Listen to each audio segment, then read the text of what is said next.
Welcome to the deep dive. Today we're getting into something pretty fascinating. Those moments where things feel a bit off. Yeah, like unreal, or maybe feeling detached from yourself, from your own body. Exactly. It sounds maybe a little strange, but well, the data suggests something like 80% of people actually have these, brief moments. 80%.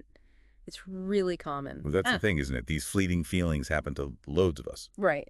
But our mission today in this deep dive is to figure out the difference. When is it just a weird, brief thing, and when does it become, well, something more persistent, something maybe worrying? Okay. And we've been looking at research summaries, some expert analysis on this whole Well, topic. we have. So let's try and get a grip on these terms. The sources don't spell out dictionary definitions right at the start, but depersonalization. That's kind of like feeling you're outside yourself. Yeah, like watching your life as a movie, maybe.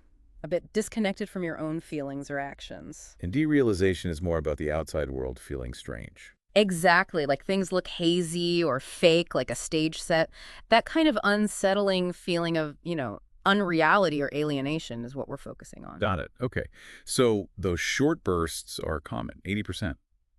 But what about when it doesn't go away? That's the crucial distinction. We're talking about the chronic form now. So if those feelings of unreality or alienation keep coming back, And they're disturbing when they do. yes, disturbing, or if they just stick around for a really long time, that's when it tips over into being chronic. And this actually affects about 1 to 2% of people. 1 to 2%. Okay, doing the math. That's somewhere between 1 in 100 and 1 in 50 people. It is. And to give you some context, one source compared that prevalence to anorexia. Wow. About as common as anorexia. That really, that puts it into perspective. It's not some super obscure, rare thing then. Not at all. And another interesting point that busts a common myth, you might assume this affects women more, like some other conditions perhaps. But no. The research shows that these chronic feelings of unreality, they hit women and men pretty much equally. That's significant. Definitely goes against what some people might think. So when does this typically start for people who experience it chronically? Well, it often begins quite young, usually around puberty, actually. Okay. Yeah. And how it starts can really vary. For some people, it creeps up really slowly, gradual, hard to even say when it began. But for others, bang, it's sudden. One source had this really vivid description, saying it was as if a light switch had gone out. Whoa. Just like that. That sounds incredibly jarring. It really does. It highlights just how abrupt it can feel for some. Okay, so it can start gradually or suddenly. And our sources mentioned there are different ways this chronic form can sort of play out over time. That's right. They outline 3 main patterns. First, for about a third of people, the feelings appear and just stay persistently. No breaks, sometimes for years. Years. Wow. Just a constant feeling of unreality. Pretty much. Like a background hum that never stops.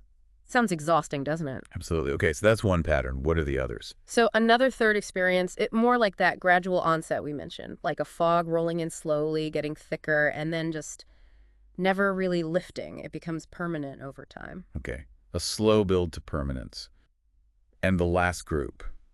The final third have it more in phases or episodes. So they'll go through periods of feeling unreal or detached. Then it might ease off for a bit. Okay. Then it comes back again later, recurring waves of it. So it's not always constant, which must add another layer of, confusion or difficulty in dealing with it. Definitely. Now, this is really important. For anyone listening who might be thinking, hey, this sounds familiar, maybe recognizing this in themselves. What's the key takeaway? The absolute crucial point from all the sources is this. If you are experiencing these chronic, persistent, disturbing forms, it's not something you just have to put up with. Right, you don't just have to accept it. Exactly. Action can be taken. Action should be taken. That's such a vital message. Yeah. Because I imagine feeling that way could easily lead to feeling quite helpless, Precisely.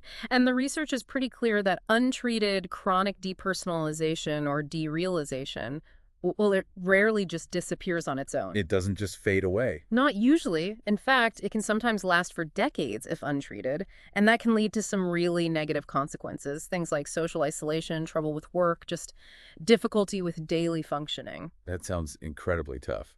So if someone is experiencing this, what steps can they actually take? What did the sources suggest? They mainly pointed towards 2 routes. First, exploring self-help strategies. There are resources out there. Okay. And second, psychotherapy. Talking therapies can be really beneficial. These are the important first steps to consider. Good to know there are pathways. So let's just recap quickly.